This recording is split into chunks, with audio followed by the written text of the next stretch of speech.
Virgo, welcome to your weekly reading for July 11th to the 17th. Let's get started for Virgo, Sun, Moon, and Rising and see what messages we have for the week ahead. Keep in mind, these are general readings and may not resonate for everyone, so take the messages that do and leave the rest behind. All right, Virgo, let's see what we have for you today. Seven of Pentacles. You got some choices to make this week.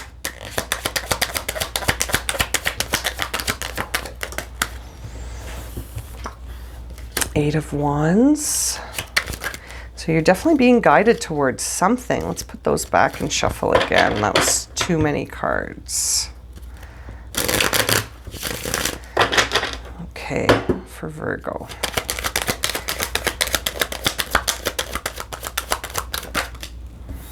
Oh, there's an ending here. Something unexpected, but yet sort of intuitively you may have known it was going to come to the end here. Okay, those three cards want to come out.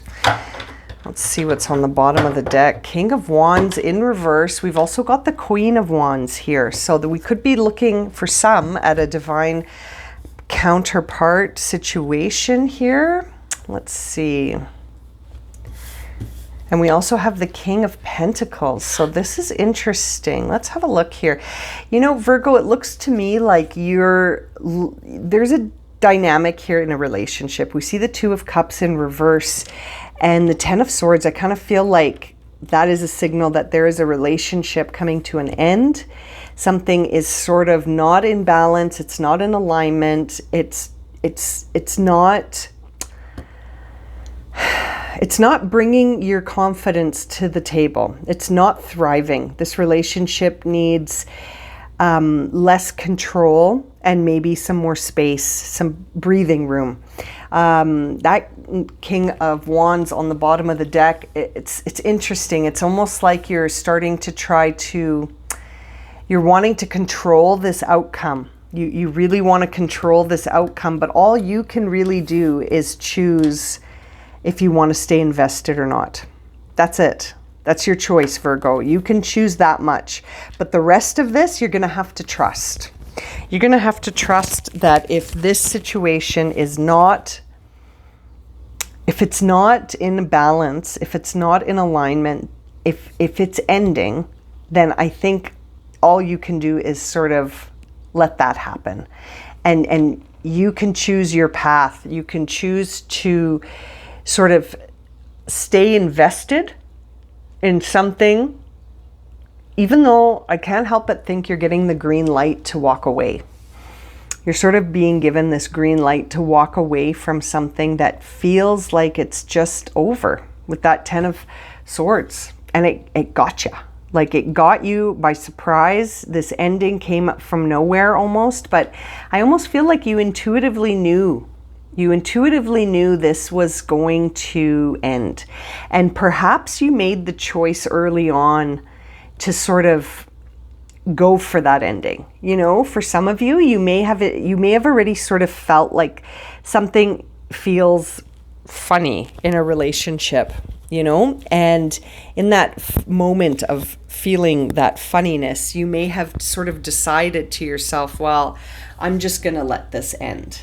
For some of you, it may have been a surprise, but I think for some of you, this was not a surprise. You saw this coming and you may have even taken an action to move it along. Like you may have sort of said to yourself, I'm not going to hesitate on this. I'm going to move quickly towards a resolution because it's time. You know, for some of you, you may have known it was time that this ended. For some of you, it may have been a situation where things were sort of starting to feel out of balance, but you weren't ready to end things, but someone else did, the other person. You know what I mean? Like there may have been this sort of disruption, this separation, someone sort of healing past trauma, and as a result needing to let go of this union with you. And maybe you didn't see it coming for some of you. This is very interesting. The messages coming through are are a little bit on both sides here. But regardless of how it ended in a very painful way. And it could have felt like you were being stabbed in the back, right? With that 10 of Swords, you may have felt, like I said, for some of you, that you were betrayed in a way that you didn't see it coming. But for some of you, I can't help but think some of you did sort of see this coming. And, you may have had a choice to make that impacted how this ended. So there may be some responsibility to take in this on both sides. Very interesting. The two kings that you've got here, the King of Pentacles and the King of Wands, both being in reverse, kind of makes me feel like, again, someone may have been trying to overly control this, or basically had a huge outburst when this situation happened, like totally lost their temper, became very hot-headed, and sort of unable to rein in that fire. You know what I mean? With that King of Wands in reverse. The King of Pentacles in reverse is interesting because it's like you've sort of become further away from your ability to sense what's going on in the material world in a way that serves you. King of Pentacles is a very confident energy that can really make things happen and can experience quite a bit of abundance in the material world, and comfort and security and prosperity and success. And so seeing the King of Pentacles in reverse tells me that that's been disturbed, and that may have had sort of something to do with this ending. That there may have been an overemphasis, or you may have been overly focused on something in the material world and missed something in the relationship here. You know what I mean? Like when we get too focused on work, for example, our personal relationships might suffer a bit. And I almost feel like that's kind of what happened here, but that you're really being guided to trust this ending, like that this may have needed to end. And like I said before, for some of you, you knew it. You knew this was coming, and you may have even had a role in creating the perfect environment for this ending to take place. But then it's almost like when it did take place, perhaps there was aspects of this that created sort of a temper moment where you lashed out, or you exploded with emotion, because you were hurt. It's almost like a how dare you moment, right? Like when we have those how dare you moments, sometimes we can be very defensive, like we're really defending ourselves. And in doing so, sometimes we can lash out in a way that's sort of really, really hot-headed. You know what I mean? Really interesting, Virgo. I wonder what's happening in your relationships this week. Let's see here. What is the highest guidance for Virgo in this situation? Value your self-worth. Interesting. You are God's precious gem, Virgo. You got the Diamond card. Beautiful message there.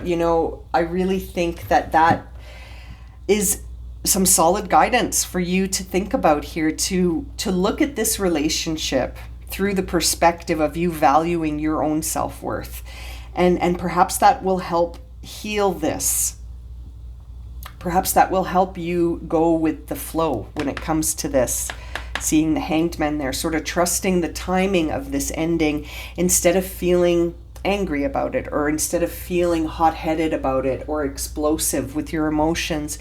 Perhaps it's just time to allow this to be what it is and to accept the ending without sort of sacrificing your own self-worth or your own peace of mind, your inner peace, Seeing that King of Rods with the Queen, I can't help but think that this might have been like sort of a karmic pair, It might have been a pair that you both may have needed this to happen for reasons that aren't clear today, but will be clear later.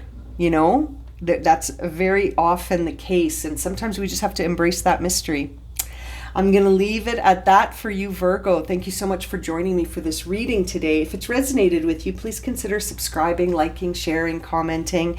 If you're interested in a personal reading, you can find that information below in the description. Sending you so much love and light, my friends. Take care, and we'll see you again for another reading.